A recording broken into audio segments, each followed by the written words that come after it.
What's going on, guys? It's Cimoooooooo. So as you guys saw, I started uploading some live duels on my channel last week. So if you haven't already checked those out, I'd highly recommend that you do. But a lot of you guys gave the feedback that you'd want me to actually do commentary over these matches rather than just watching them raw. So today I thought I'd go ahead and give that a shot. So let me know down in the comments on your feedback and what you guys think, if this is the method that you prefer going forward with these duels. So today we're going to have a match of Sky Striker on the left going up against Salamangreat. We saw a Salamangreat circle get fired down really early on in the draw phase. The reason that you do that is because it helps you dodge Joel and Lockbird, which can actually only be used in the main phase. So all the Salamangreat players are doing this, and if you're not already, it's probably something that you're going to want to employ in your Salamangreat tactic arsenal. So now we're just seeing some typical Salamangreat combos here with Spinny and Gazelle, a pretty standard opening. Also, don't mind the glare, we actually do move the camera. We're still trying to find the right positioning at ProjectCCG to get the glare pretty much a non-factor, so we are going to fix that a little bit later on in the video. We do see an effect veiler come down from the Sky Striker player on the Gazelle, which I think is actually one of the better moves, because by denying your opponent from being able to send the counter trap to the graveyard with Gazelle, that requires them to hard draw it, and if they don't hard draw the counter trap, then basically they're not really going to have any disruptors that you know of. So they might have something, for instance, like a hand trap, or again, if they hard draw the counter trap, if they play multiples, or maybe if they hard draw Salamangreat Rage. But that's just one negation that you know for a fact you're not going to have to deal with, and I think that's pretty good going into your turn, knowing that you just have to deal with a board of a couple monsters. So we see the Mirage Stallion come down, grabbing the Jack Jaguar. One thing that's actually becoming, I wouldn't say super popular, but some players are actually deciding to play 2 copies of Jack Jaguar, since DD Crow is actually making a bit of an appearance in the meta. By playing 2 Jack Jaguar, you basically kind of mitigate the fact that they banish one, because you can just bring out another one on the next turn. So it's kind of cool. You do have to give us a slot in your deck to play that second Jack Jaguar, but it's not like the end of the world, but just something you might want to consider in your deck building process if you are playing Salamangreat. So we saw the Sanctuary come down, and we see the reincarnated Link summoned Sunlight Wolf enter the field as well. Jack Jaguar is going to go ahead and resummon itself with its effect to a arrow that a Link monster is pointing to, and the Salamangreat player is going to go ahead and add Gazelle back to his hand, and it looks like he's going to set, or excuse me, he's going to add the Salamangreat circle back to his hand as well with the secondary effect of the Sunlight Wolf. So again, there's 2 back row here. You can probably assume one of them is that Salamangreat circle, just because they can just proc it on the end phase and get a search during your turn. It doesn't really affect their own. And one other unknown card, again, it could be anything. They could have hard drawn the trap. Could be Artifact Sanctum. Artifacts are seeing a pretty high, level of play in terms of these Salamangreat decks, just because it's so good against pretty much every matchup, especially in the mirror. So these are the things you kind of want to think about. So the Sky Striker player quickly dropping down that Twin Twister just to eliminate the 2 back row. This is going to force them out, so I'm curious to see what that other back row card is. We're definitely going to see Salamangreat Circle for sure trigger, just because there's no reason not to, really. But I'm not sure what the other card will be, and if it's something that can be used in response. And so we got a peek there. That card on the left is actually the circle, as I predicted. So like I said, just getting that search during your opponent's turn is so good. Oh, and Called by the Grave is actually the second card, removing the effect veiler. Now, that's not too bad. I guess Called by the Grave is also another card to consider that I forgot to mention earlier. But just removing the effect veiler, I guess, is fine. I don't really see any reason to kind of do that. It kind of makes it that you can't use your own Veiler during your turn, so that would telegraph that the Salamangreat player actually does not have a Veiler in his hand. So that's something good to know there. I mean, if he does, maybe he's just next leveling you, but I wouldn't assume they would call by the Grave a Veiler if they had one of their own, since it goes until the next turn. So the Sky Striker player going and grabbing a copy of Area 0 with Terraforming, and that puts him at 3 spells in Grave, and this is exactly where the Sky Striker deck wants to be, because in this position, you're going to be getting all the extra value from your Sky Striker spells, but it did get met with an Ash Blossom and Joyous Spring, and so that's rather unfortunate. But all he needs to do is hit any way to get to Ray here, and he whiffed on the Area 0 effect. Oh, that is rough. This might actually be a very short game, because now that that's the case, Ooh, that's very, very rough. He does have one back row, though, but most likely it's a card that he was willing to sacrifice anyway for Area Zero's effect, so you can probably assume it's something that's not going to be too special. And the Salamangreat player could actually OTK here if he doesn't fear the back row. He could also just go into something like Heat Leo and just immediately remove the back row and kind of just spam the board and probably just kill his opponent. So that's something that is most likely going to happen here, but we'll just have to see what the Salamangreat player decides to do. One of the interesting things about this matchup is it's like the battle of the control decks, and if you're looking at like which one is the better control deck, I would say Sky Striker is, just because it just has the ability to grind a lot better than a deck like Salamangreat. But Salamangreat has a lot more aggressive tools, so it can close out a game quickly. So in this position right here, you're going to be able to see the power that Salamangreat has. And what's interesting about that is, like, if this were a Sky Striker mirror, the Sky Striker player would be not in that bad of a position because, yeah, I mean, his opponent would be able to kind of just out-resource him at this point, but he wouldn't be able to kill him, so he wouldn't be, like, completely out of the game. He would just be getting out-resourced, if that makes any sense. So it's kind of like a trade-off. You're trading a little bit of the control element with Salamangreat for, you know, some aggressive elements like your Fusion of Fire, your ability to just spam the board with monsters. But inherently, the deck is a control deck, and the Sky Striker player is going to have enough, and we're going to go on to Game 2.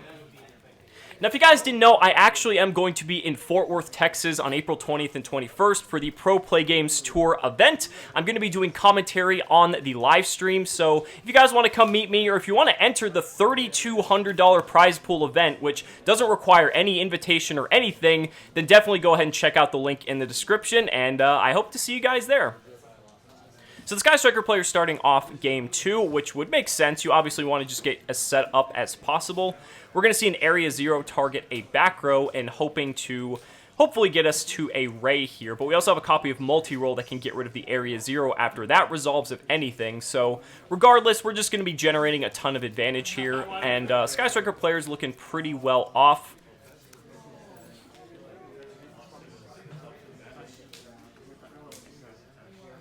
Now, I'm curious to see what he hits off this. We got an Eagle Booster, an Ash Blossom, and a Foolish Burial Good. So he's forced to take the Eagle Booster, which isn't bad. The Eagle Booster is just an incredible card, making it so that whatever you target with it is just unaffected by all other card effects. And it looks like the Sky Striker player had a copy of Drones that was the set. But we are going to get Ray out here anyway, because now Multi-Roll is going to send that Area Zero, which is going to special summon out Ray. And now none of the Sky Striker player's cards can be responded to because, or excuse me, none of the spell cards can be responded to because of Multi-Roll's effect. Multi-Roll is a card that I feel on the upcoming ban list is probably a card that should go to 1 if they're going to put Sky Striker in check without, like, completely obliterating the deck.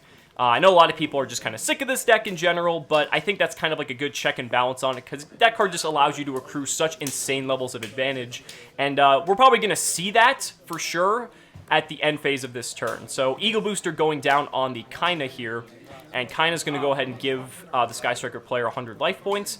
That is going to put 3 spells in the grave, and we are going to see Engage. And Engage cannot be stopped here because of the effect of Multi-Roll. So we're going to see not only a search of a Widow Anchor most likely, and we're going to get a draw from the Sky Striker player as well. And this is going to get nasty, because then he's going to be able to go into Kagari. Kagari can add back the Engage. He can engage again. Really, really good setup here from the Sky Striker player. This is going to be pretty tough for the Salamangreat player. I'm not going to lie. So there's the draw from the Sky Striker player. Like I said, most likely we're going to see a Kagari coming up here. Kagari, another card I feel like should probably go to 1 just because of its recursive ability. It's just so strong being able to just toolbox for anything in your graveyard like this. Like, the fact that it just basically turns, like, Engage into, like, a +4 is just kind of, like, maddening. So we might go for, you know, possibly another Widow Anchor here. I was going for the Afterburner. Interesting. So his hand might already have enough fuel that he feels that he doesn't need it, or he can actually just get another Widow Anchor and just from the Shizuku effect and use it with Multi-Roll in the end phase and just have double Widow Anchor established and Afterburner for the following turn. He's going to drop Foolish Burial Goods for a Metal Foes fusion, I presume. I'm not really too sure on Goods and Metalfoes Fusion as a package in this deck, because yeah, it does fill your graveyard with spells more quickly, and then you can kind of get a draw off of the Metalfoes Fusion. It's a card that, it's like, the cards themselves don't do anything, so you're playing 3 cards in your deck that effectively just kind of sit there, if that makes sense. So it's kind of like an odd combination, but it's like almost kind of like this necessary evil you need to incorporate if you want to make your Sky Striker deck a little bit more consistent. I know some players are kind of 50-50 on that. We are going to see a copy of Ash Blossom on the Shizuku in the end phase, so the Salamangreat player did have that, and that's very important because it actually stopped him from getting an additional copy of Widow Anchor. That's known, so obviously the Sky Striker player could have 2 back there. But 3 back row, 4 now if you count the Ego Booster. We know that Ego Booster and Anchor are 2 of the back row for sure. And this is gonna be pretty tough for the Salamangreat player, not gonna lie. So let's see, we're firing off a circle in the draw phase, I'm presuming here. Again, just to dodge Joel and Lockbird. Any just time you can just dodge that card. It's not like the most detrimental to the Salamangreat player, but it's just going to allow you to ensure that you get at least 1 more search if the opponent is playing it. But I feel like Joel and Lockbird doesn't really do anything like that well against Salamangreat anyway, so it's not a card that I would personally play against the deck. I feel like it actually hurts Sky Striker more so than Salamangreat, just because it may not seem like it does a lot, but being able to stop them from going like engage into engage into engage is actually pretty good.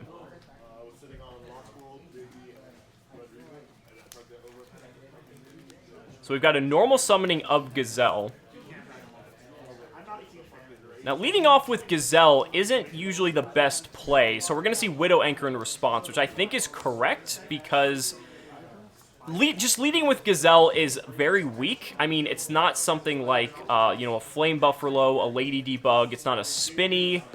So it's, yeah, it's one of those things that I don't really feel is too strong. Interesting he decided not to take it, because, yeah, it does turn off the rest of his Sky Striker cards, but, depending on what else is in his hand, I mean, that could have almost ended his turn.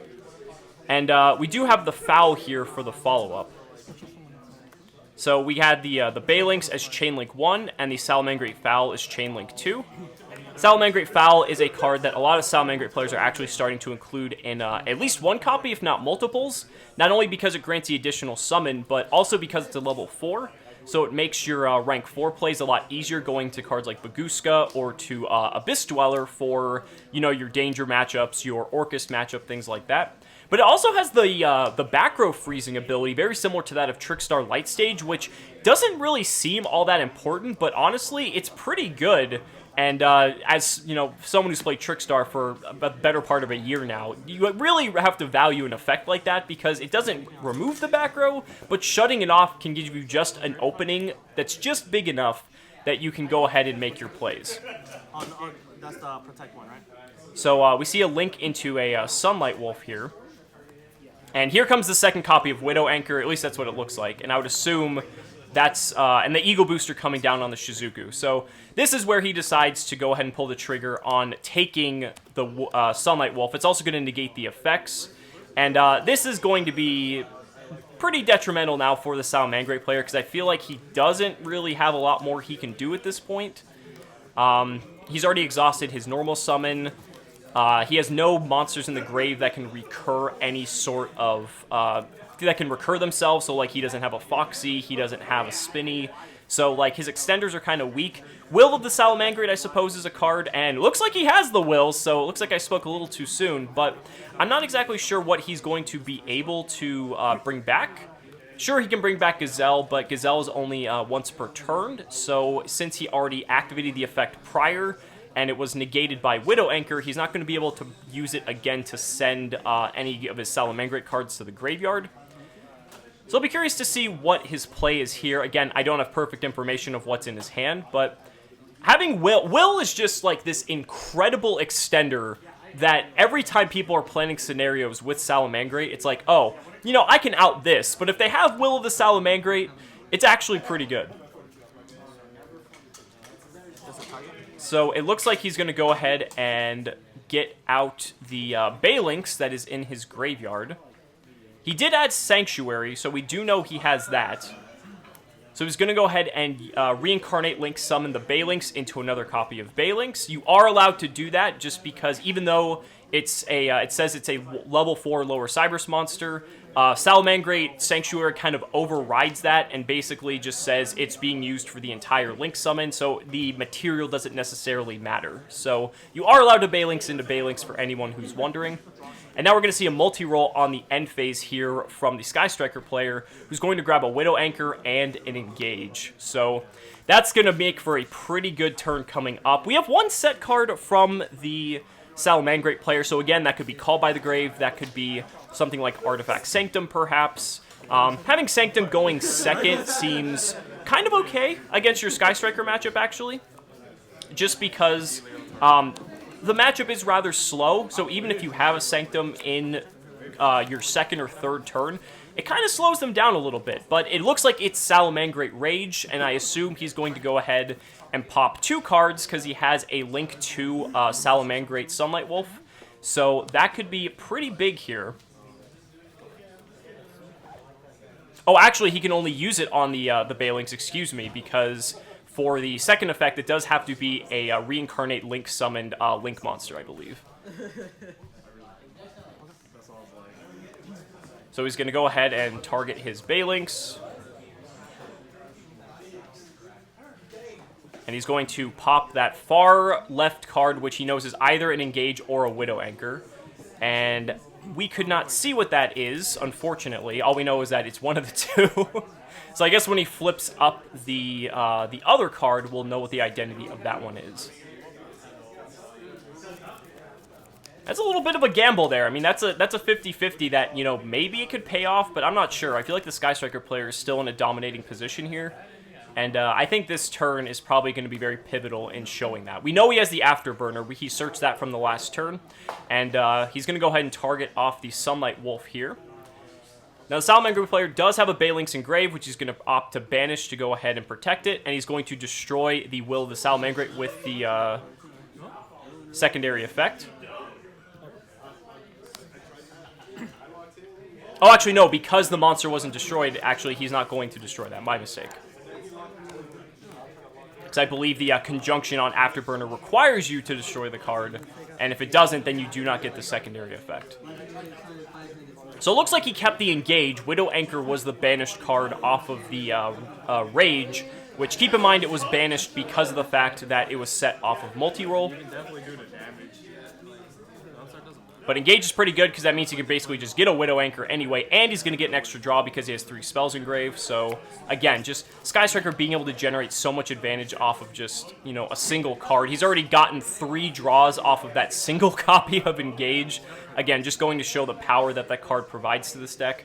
And not even just this deck, just decks in general that are able to support the Sky Striker engine.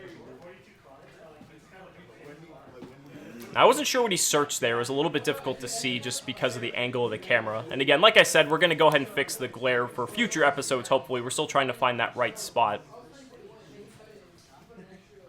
I still feel like this is the Sky Striker player's in a pretty good position here. The Salamangreat player only has 1 card in hand, and this board is not really that threatening. Shizuku could like easily attack over the Sunlight Wolf at this point because there's more than enough spells engrave. He's still got Kagari. He hasn't gone into any of his Link monsters this turn whatsoever, so there's plenty. So we see Widow Anchor on the Sunlight Wolf. He's going to go ahead and take that. That is going to shut off all of his other Sky Striker cards for the turn until he multi-rolls it away, which is perfectly fine as well. So now it protects his cards from being interrupted. And now he's going to go ahead and link off Shizuku for, let's say, a copy of Kagari. And now he can Afterburner, and Afterburner is going to pretty much wipe away the entirety of the board because he can go on the Balinks as well as the Will, and that's going to leave the Salamangreat player with a copy of Sanctuary and only 1 card in hand with not really many cards engraved to work with. That's going to be pretty rough. The fact that none of these Sky Striker cards are really once per turn is what makes them just so powerful. And again, this is why I feel like hitting cards like Kagari or multi-roll are so crucial, and it looks like the Salamangreat player might actually be scooping it up. Yeah, looks like it, and we're going to be going into Game 3. But like I said, that's why I feel like hitting cards like Kagari and multi-roll are so crucial to maybe balancing this deck out, because being able to get these cards back for multiple uses in a single turn is really what generates so much advantage for the deck, or takes away so much from the opponent, as we saw with triple engage, double afterburner. It's just, I feel like cutting that down kind of puts the deck in a little bit more of a balanced position. But Salamangreat player starting off with a Jack Jaguar into a Baylynx. That's something you don't see very often. So this should be interesting. So we got the Baylynx grabbing the Sanctuary, reincarnated into another Baylynx. Jack Jaguar going to summon itself out to a Link Arrow that the Salamangreat monster is pointing to. And it looks like we're going to see a Sunlight Wolf, which could go ahead and possibly get something back, but I don't really think... Oh, actually, no, because the secondary effect isn't online because it is not Reincarnation Link Summon. So he's going to set 3, and that's a pretty... It depends on the back row, honestly, here. That's not the strongest board, but if his back row is something, like I said, like the artifacts or just anything, like, it could just solely depend. And a Kaiju coming down on the Sunlight Wolf. Very interesting. I don't like the Link too. I'm telling you. So Dogoran hitting the field, removing the Sunlight Wolf, which also turns off the counter trap for Salamangreat, so that's a pretty good move there. We see Terraforming coming down.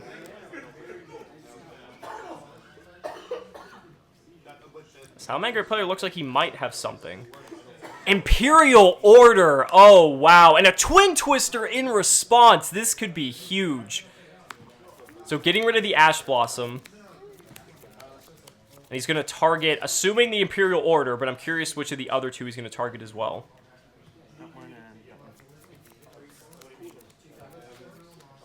Wow, what a sequence of events. Oh, and it's an Artifact Sanctum, and the Striker player discarded the Ash, so we don't... Oh my god, he doesn't have a response. Oh, he has a second Ash! This still all has to turn out my way. Oh my god, that is insane. What a Chain Link. That's like a Chain Link 6, I believe. And he has a strike for the Ash! What the fuck? Oh my god, this is just devastating. So what's going to happen is Scythe is going to come out from the Sanctum, which is going to trigger, making it so that the Sky Striker player cannot summon from the extra deck. The Sky Striker player is going to be able to search the Area 0, and oh wow, that is just incredible. Whose deck is this one? But the thing is, the Sky Striker player now is only sitting on 2 cards, one of which is an Area 0. So, and he also can't summon from the extra deck. So even though he was able to resolve that terraforming, it might not matter. Wow, holy crap, that was an insane sequence of events. This is why I love Yu-Gi-Oh, you guys. Just stuff like that. That is just incredible. Alright, so Area 0 and the set card. If there's an Ash Blossom here, I mean, that might just be worth it, just so that you ensure that that Area 0 does not go off. But, I mean, he's under Scythe, so he can't really do a lot anyway. Oh, he got the Engage and another Area 0, wow. Out of all the things, he only has 2 spells in grave, though. Oh, but he's just going to go ahead and call by the grave one of the... Oh, and he had the Ash for the... Oh my god! This is a turn. That is incredible. And yeah, honestly, it probably was... Well, I'm trying to think if that was the better move, because if you ashed the Area 0, he wouldn't have had a chance to get to the Engage, and he would just be sitting there, because potentially he could have gotten other cards that weren't Engage, and obviously Engage was probably the best card to get. So it's kind of like an interesting decision-making point where you want to wait for the Engage, although Engage is probably like the only card that can realistically get him back in this game. But man, what a crazy game 3. Salamangreat player with a circle. That's 3,000 from Dogoran, 22 from Scythe is 52. This is probably looking like the end here for the Striker player. I haven't lost. Oh, and there's a Jack Jaguar in grave. Yeah, this should probably be the end. The Salamangreat player is most likely going to take this game, but man, what a crazy game 3. I think it was a pretty good match overall, honestly. But I'm not gonna lie, that was a lot of fun to watch. Let's go ahead and see the Salamangreat player just wrap this up here.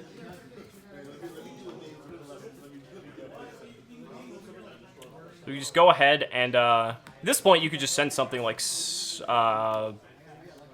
you're only missing, I believe, like, was it 3052? Gazelle, I think, is like 15, so it's 67. You're just missing like 1300 damage. That's not too high. All you have to do is realistically summon out that that Jack Jaguar to a Zona Link monster points to, and I think you should have enough damage. So he's gonna send Spinny, resurrect the Spinny, make a Mirage Stalio. You can just summon anything off Stalio. Just make another Sunlight Wolf, and then use your Jack Jaguar to special summon itself back to the arrow Sunlight Wolf points to, and then that probably should wrap it up.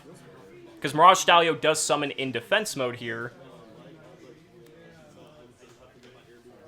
At this point, I believe 3052, 70. He's still 800 points of damage short, but like I said, I'm pretty sure he's got this. Gonna summon out Foxy with the Mirage Stalio. It's also another extender, actually, if he really needed more damage, but like I said, I'm pretty sure he's fine. There is the Sunlight Wolf.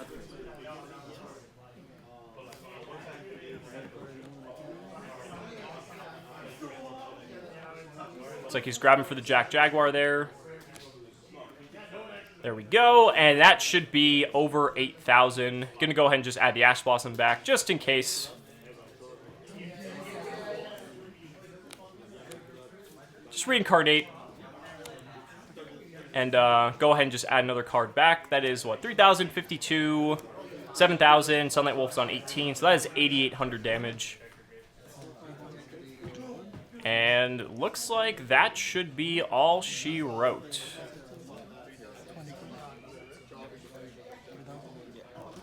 There we go. Salamangreat player takes it. Guys, thanks so much for watching the video, and we'll see you next time.